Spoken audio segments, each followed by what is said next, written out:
Google is back with another potential budget banger, but how does the Pixel 8a compare to the similarly solid Pixel 7a from last year? Well, here's everything you need to know. If you want more content like this, such as Pixel comparisons, well, hit subscribe for all things Google and get informed with buying decisions, reviews, product updates, product tips, tricks, and much more on top of that. And if you're a real fan, check out our channel memberships if you want to get more content like wallpapers, behind the scenes updates, and exclusive member-only shoutouts. So the design is the first point of difference between this hardware duo. The Pixel 8a boasts a more refined look with smoother, rounded corners compared to the Pixel 7a's more blockier design. This makes the Pixel 8a a little more comfortable to hold, as the bubbly aesthetic is just softer in your hand. The colour options are another battleground here. The 8a offers a wider selection with obsidian, porcelain, bay and aloe, whereas the 7a comes in Arctic blue, carbon, coral and cotton. The phones are practically the same weight this time around, as 5 grams makes little change to the overall mass. Plastic is used on the backplate, but the 8a boasts more recycled materials in its construction than the 7a. The display is another key differentiator. Both phones have a 6.1 inch screen size, but the 8a takes a clear lead with its OLED screen, offering a potentially smoother 120Hz display versus the 90Hz refresh rate which is offered on the 7a, which should mean a more fluid user experience. It also boasts a significantly higher 2000 nit peak brightness compared to the 7a's 1000 nits. Both phones still utilise Gorilla Glass 3 for protection, so no upgrades in screen ruggedness.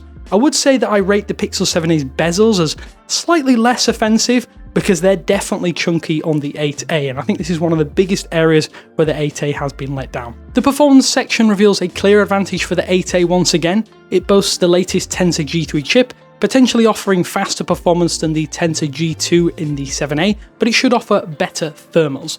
A sideways bonus is that both phones have 8GB of RAM and a base 128GB configuration, only though the Pixel 8a provides a larger 256GB storage variant if you want to keep more files on your device locally. Despite the exciting new features of the Pixel 8a, it is important to remember that both phones still share that core Android experience with Google's Pixel exclusive customizations with Android 14 and will be supported for quite a long time to come. Both devices offer a treasure trove of exclusive features, including Magic Eraser for removing unwanted objects from your photos, Real Tone for capturing realistic skin tones, Call Screen for screening spam calls, Direct My Call to get information about businesses you call, Hold for Me to automatically hold during calls and transcribe the wait time, and Live Translate for real-time translation across languages.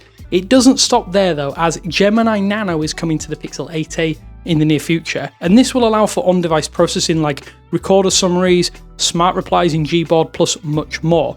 And while Face Unlock is present on both phones, you can make secure payments on the Pixel 8a because of the Tensor G3 processor and improvements to the security as a result of the improved Face Unlock.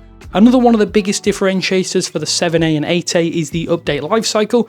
Both are going to be supported for a while. However, the Pixel 8a is getting that full-fat 7-year update promise that was given to the Pixel 8 series, and this will be a big selling point and one that makes the 8a a viable option or an upgrade for many more people. One thing I failed to mention about the software updates is actually that as Gemini progresses as a platform and is integrated deeper into the Pixel 8a, we could see a lot of changes with regard to the system on the newer hardware. That means as feature drops arrive, app updates arrive, and enhancements to Android do progress, it means the Pixel 8a might be a more viable option for you if you do want to hold on to a device a lot longer. And that means the 7a could potentially be left behind, although it is updated for a little while longer, as I noted. Because the Pixel 8a does have a marginally smaller footprint, you may be surprised to hear that it actually has a larger internal cell than the 7a. The jump isn't huge, but it might be useful if you want to run that display at that full 120Hz refresh rate, and that's something I suggested you right away anyway. Setting the display to the highest refresh rate is a surefire way to reduce daily lifespan, despite those experienced benefits. Thought I'd better mention that. Regarding battery life, the 8a boasts a slightly larger 4492 mAh battery compared to the 7a's 4300 mAh capacity. Both phones do claim a 24-hour plus real life battery, but I will think that real life usage will vary depending on how you use your phone. the 8A sticks with slower 7.5 watt wireless charging as well as the 7A. It also retains the somewhat slow 18 watt wired charging once again, so there is parity in the charging, and you may have lifespan differences depending on your usage patterns. Another area in which both of these phones stack up really well is in the camera hardware. It's absolutely the same on both of these devices, with a 64 megapixel main sensor and a 13 megapixel ultra wide sensor on the rear. And that means in most scenarios, images and video should be identical from the Pixel 8a and 7a, save for some tuning differences. Sadly, there is no telephoto with both phones, still relying on digital zoom, which can result in a loss of quality when zooming in on distant objects. The core feature set of the camera on the Pixel 7a and 8a is identical. Where the Pixel 8a starts to make gains though is in the suite of post-processing functionality. Some of the Pixel 8 series' key selling points are available on the 8a, including Magic Editor, Best Take, Magic Eraser, and Audio Magic Eraser. None of those are available on the Pixel 7a via official means. As we know, there is little to really separate the 7a and 8a camera hardware.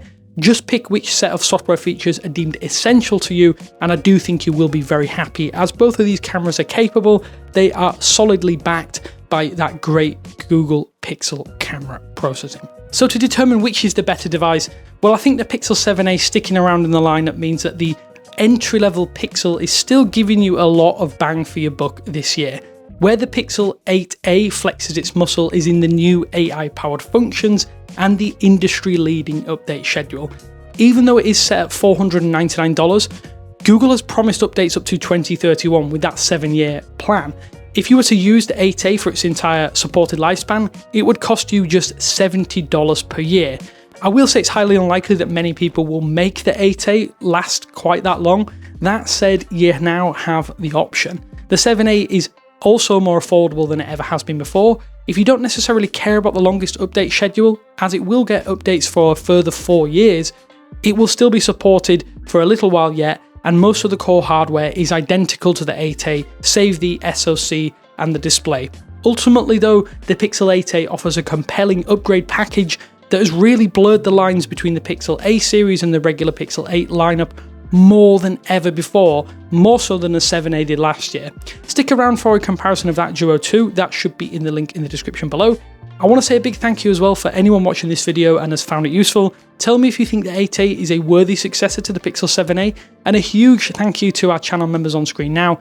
If you want to become a channel member of your own and become a legend, hit that join button, but until next time, I will speak to you later.